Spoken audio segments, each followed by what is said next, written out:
Olá, vamos dar continuidade à discussão que vimos fazendo do texto de José Paulo Neto, Introdução ao Método de Marx. Na sessão de hoje, partimos do item O Método de Marx, uma longa elaboração teórica.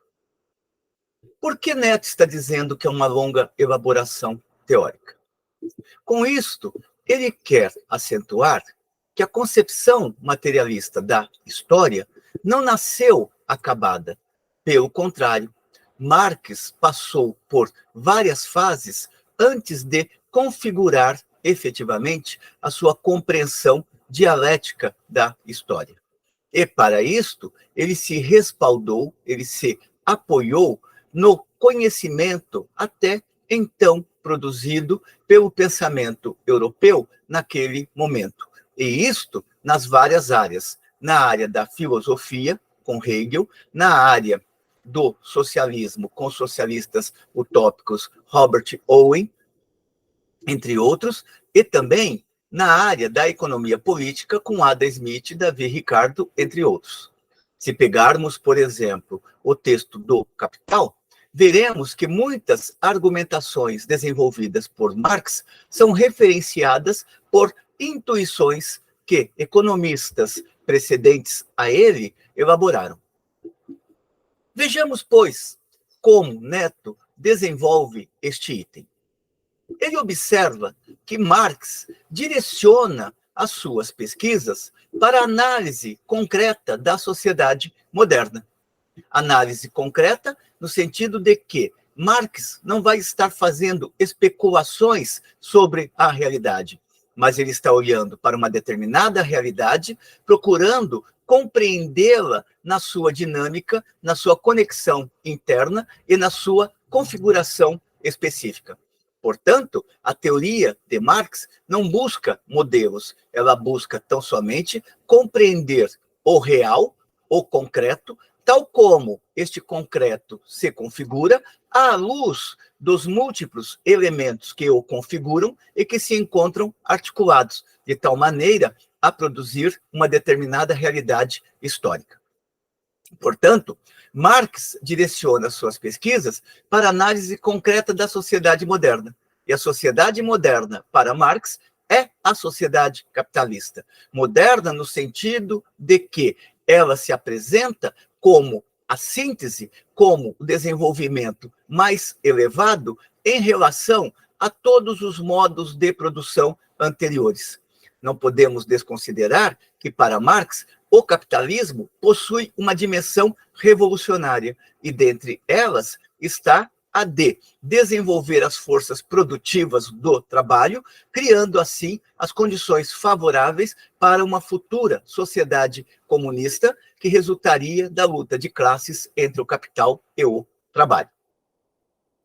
Marx direciona suas pesquisas para a análise concreta da sociedade moderna, aquela que se engendrou, portanto, que foi produzida nas entranhas da ordem feudal.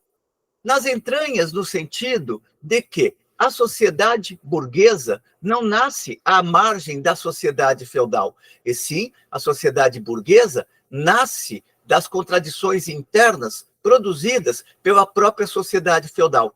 Por outras palavras, quanto mais o modo de produção feudal foi se desenvolvendo, mais ele criou as bases possíveis para o surgimento da sociedade capitalista. É o que Marx aponta no Manifesto Comunista, mas existe uma explicação bem mais clara também, ou mais didática também, no livro de Léo Huberman, História da Riqueza do Homem. Fica aqui a recomendação. Marx direciona suas pesquisas para a análise concreta da sociedade moderna, aquela que se engendrou nas entranhas da ordem feudal e se estabeleceu na Europa Ocidental na transição do século XVIII ao século XIX. Lembremos, portanto, que o capitalismo ele resulta de um longo processo de desenvolvimento. Muito embora as bases da sociedade capitalista tenham começado no século XVI, Neto acentua aqui a transição do século XVIII para o século XIX, na medida em que, no século XVIII, se desenvolve efetivamente a manufatura. Portanto, a primeira grande etapa do controle do capital sobre o trabalho. E o século XIX é o momento em que a manufatura é superada pela grande indústria. E aí, a subordinação formal do trabalho ao capital passa a ser, efetivamente, subordinação real do trabalho ao capital. A sociedade burguesa, portanto, é resultado de um longo processo histórico.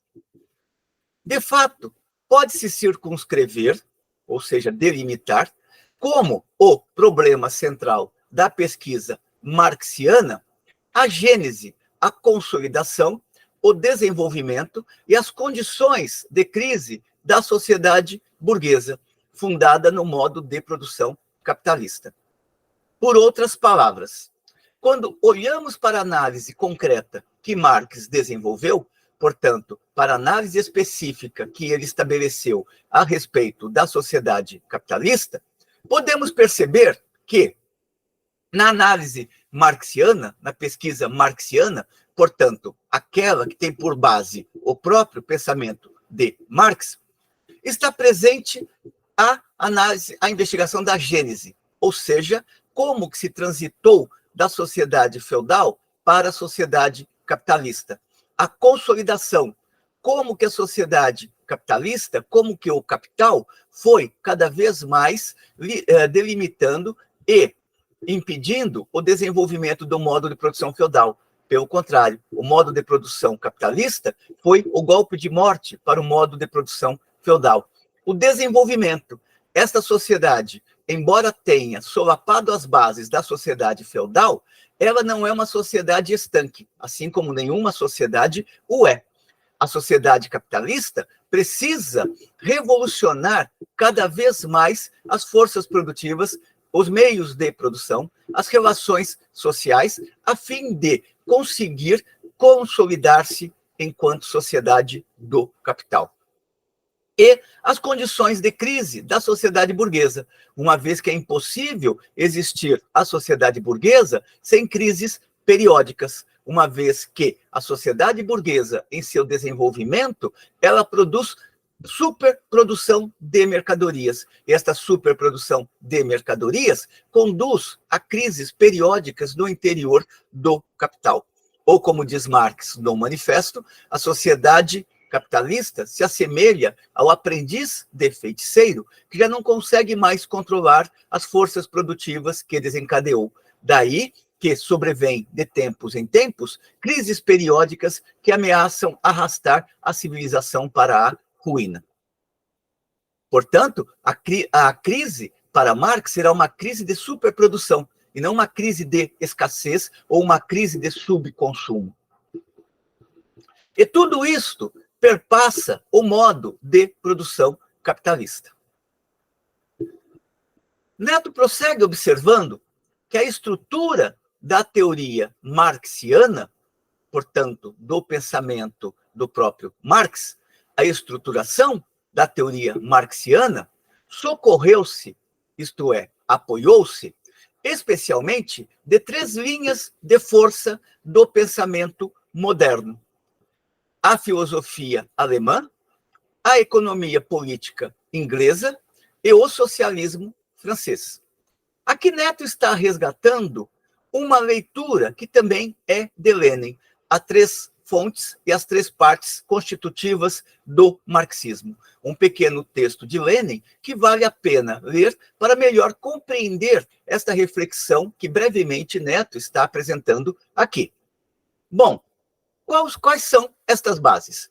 De um lado, a filosofia alemã, ou seja, o materialismo de Feuerbach, ainda que este materialismo fosse um materialismo extremamente limitado, como observa Marx nas teses sobre Feuerbach, e a dialética hegeliana, que ele observa ser uma dialética idealista, um movimento que se processa fundamentalmente no pensamento. Portanto, era necessário transportar esta análise do pensamento para a materialidade do mundo, ou seja, compreender o movimento do mundo a partir de onde este movimento se estabelece, ou seja, no intercâmbio do ser social com as condições objetivas da produção e dos seres sociais entre si.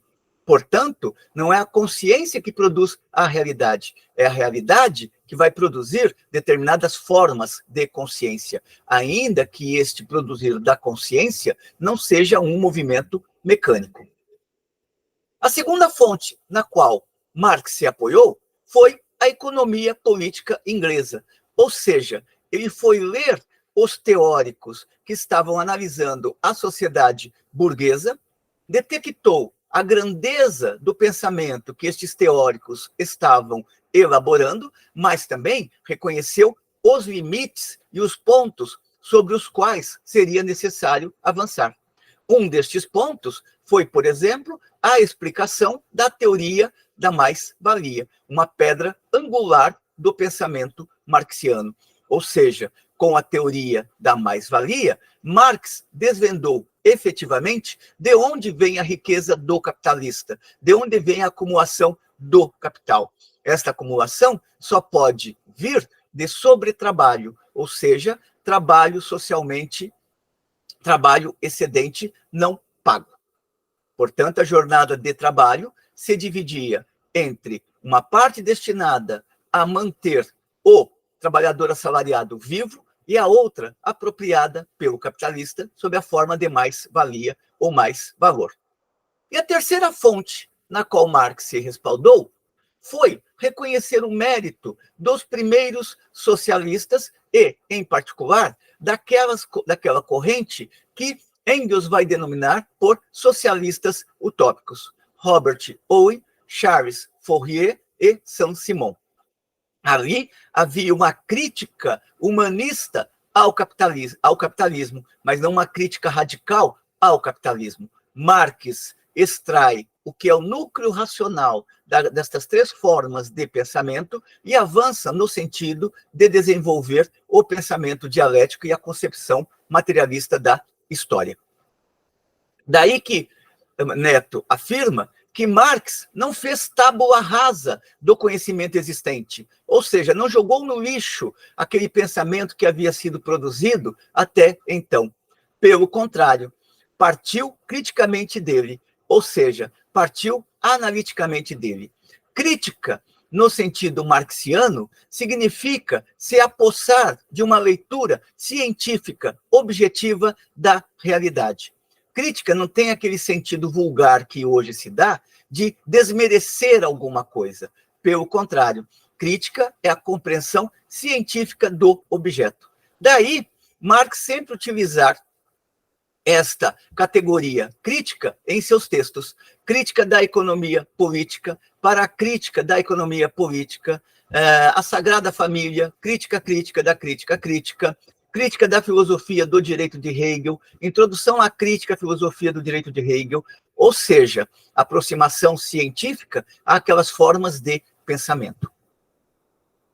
Neto observa ainda que em Marx a crítica do conhecimento acumulado, portanto, a investigação e o reconhecimento do pensamento científico até então produzido, a crítica do conhecimento acumulado consiste em trazer ao exame racional, tornando-os conscientes, ou seja, libertando-os das mistificações nos quais estas formas de pensamento estavam envolvidas. Em Marx, a crítica do conhecimento acumulado consiste em trazer ao exame racional, tornando-os conscientes, os seus fundamentos, as suas bases, os seus condicionamentos e os seus limites. Aqui estamos diante de uma questão importante também. Os seus fundamentos, ou seja, qual é a base científica possível de ser reconhecida no interior destas formas de pensamento, seja da economia política, seja do socialismo utópico, seja da filosofia alemã, sobretudo a de Feuerbach e Hegel. Quais são as mistificações que estes pensadores acabaram produzindo a partir das suas próprias análises? Condicionamentos. Por que condicionamentos? Condicionamentos porque Marx vai reconhecer que toda forma de pensamento está limitada, em certo sentido, pelo grau de desenvolvimento das relações sociais de produção. Portanto, Hegel, os socialistas utópicos, Feuerbach, os economistas clássicos da economia política, eles foram até onde as condições materiais daquele período permitiam. Elas não estavam suficientemente desenvolvidas para que eles tivessem ou conseguissem elaborar uma análise mais adequada da realidade e dos desdobramentos da realidade. Se Marx pôde fazer análise da sociedade capitalista, é porque ele contou, por exemplo, com o desenvolvimento do capitalismo na Inglaterra. Se ele estivesse na Idade Média, dificilmente ou impossivelmente ele chegaria a descobrir a teoria do valor-trabalho. Portanto, aqui, Marx vai reconhecer a grandeza destes autores ou destes pensadores, porque eles também tinham limitações à luz do estágio atingido pelo desenvolvimento das relações materiais de produção naquele período.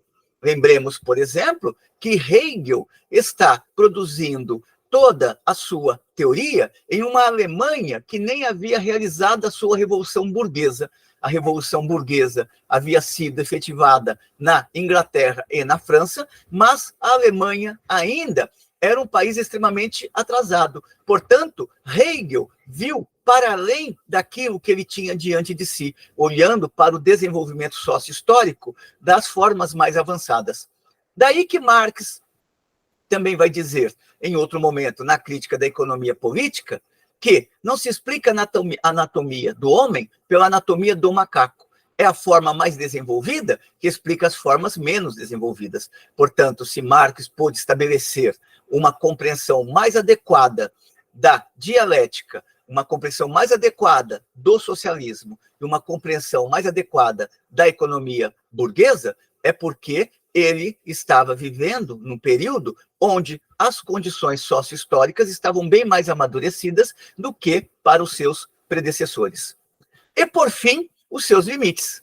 Marx jamais vai desconsiderar, jogar no latão de lixo o pensamento anterior produzido. Ele sempre vai buscar resgatar o núcleo racional daquelas formas de pensamento. O fato de ser um crítico de Sismondi ou Malthus não impede que, em vários momentos, no Capital, Marx utilize certas reflexões de Sismondi e de Malthus, considerando-as como sendo reflexões corretas.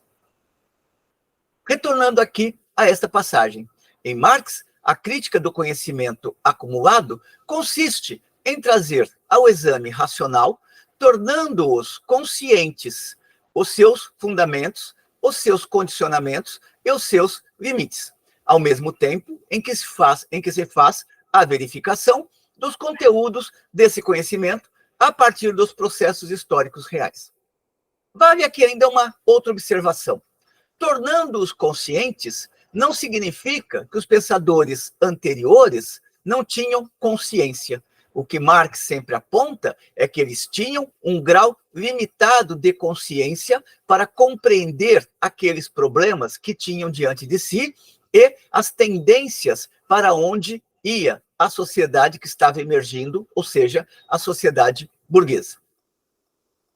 É assim que, avançando criticamente a partir do conhecimento acumulado, ou seja, destas três bases que foram elencadas anteriormente, Marx empreendeu a análise da sociedade burguesa, com o objetivo de descobrir a sua estrutura e a sua dinâmica.